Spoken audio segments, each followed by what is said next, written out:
Hello and welcome back to Old School Modeler. My name is Nick. So today we have an update on the Psychedelic 60s group build hosted by Dan the Man over at 60s Rule.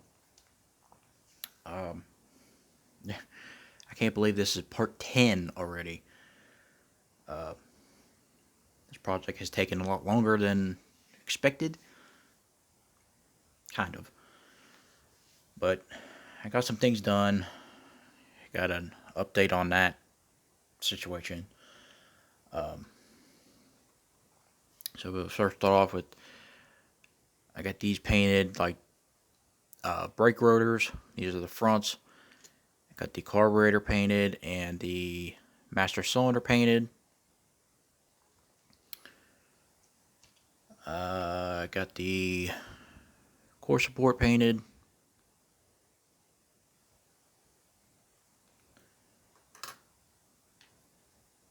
And I got the firewall painted. I showed you that last time, and it like ran off from all the edges, and I tried to put another coat or two on, and it did better, but it's still nah. But I unmasked everything, and not thinking, I was like, "You idiot! You gotta clear coat that, because the rest of it's gonna get clear coated." So, whoops! I'm not taping that back up because that was a job in itself to tape all that up, trying to not to get paint on the pedals, and I still ended up getting blue paint on the pedals, and trying not to break the pedals off, and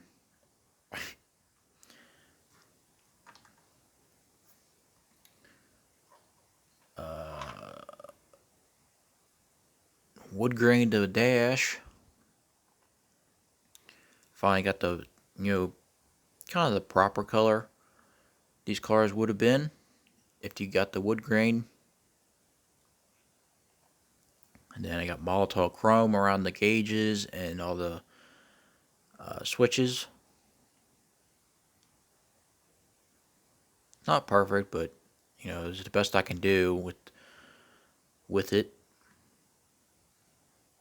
And I got that's all craft paint, the wood grain, and then I put Mod Podge over the top. The wood grain on these cars was fake. It was like a stick-on piece of plastic, and it was more flat than this. This not in sense of a flat color. It was like a matte finish, kind of like this. So I did my best trying to replicate that. I think it looks pretty good. You're not gonna see much of it because the Charger dashes have this big lip.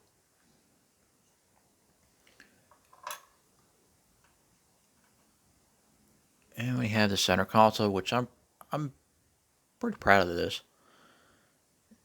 It's the wood grain, and then the bare metal foil, and then I got the automatic shifter. This was a 4-speed center console, and I converted it to an automatic. And I did Molotov chrome on this little piece of trim. I probably should have done bare metal foil on that. This is getting painted a flat black, so that'll clean up the edge. And then I still have the wood grain, the shifter handle, and I got the chrome piece on. So that looks really cool, pretty cool. First time doing that, doing wood grain, stuff like that. So now, well, I did steering wheel too. Wood grain the steering wheel, silver on the spokes, and this is a different different color of wood. That's how they were. Like all this was dark wood, and this was like a light. So I did that.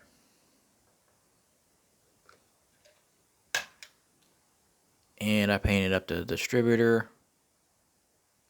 I'm not going to wire this one.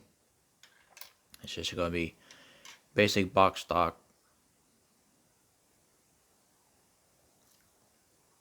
Now we'll get into this. I went ahead and wet sanded. I started with 600, and then I went to 1000, and then I went to 3200. And I know that that's a lot of jumping around, but going from 600 to 1000, that's all I have. I don't have anything between anything between 600 and 1000. So I started with 600 to get down, quicker. Yeah, I did burn through, but I think I'm gonna be repriming this whole rear end anyway. And you guys know that the scratches and stuff, I don't know how deep they are because I can't see them now. And that's one of the issues. When do you stop? Do you go all the way down to the plastic? Do you? Because I don't know. Because I didn't see these deep scratches until I had the color on, and I don't want to waste more paint because I'm gonna have to prime again. Because all these bare spots, these are all high spots. Um, I just don't want to know when to stop. I can't see them scratches, and if they show through again, I'm going to be really mad once I get the color back on her. So I'm going to have to figure something out. Do I keep wet sanding? Keep wet sanding here, up here, until I get down to the plastic, and then just reprime. Tape it off from the door lines back, and redo it. I don't know. This is the first time I've ever had this issue.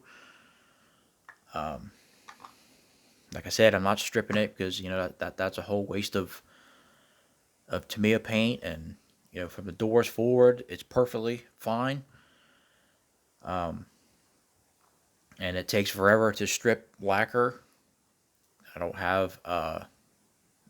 Someone suggested 95, 98% alcohol or something like that. I don't have any of that. So that's why I'm not stripping it. So I'm trying to fix what I have here. So yeah, that's the update. Update number 10. So if you like what you see, go ahead and subscribe. It's free. Go ahead and give me a like, comment, subscribe. Do what you want, and build that model your way. Have a great night.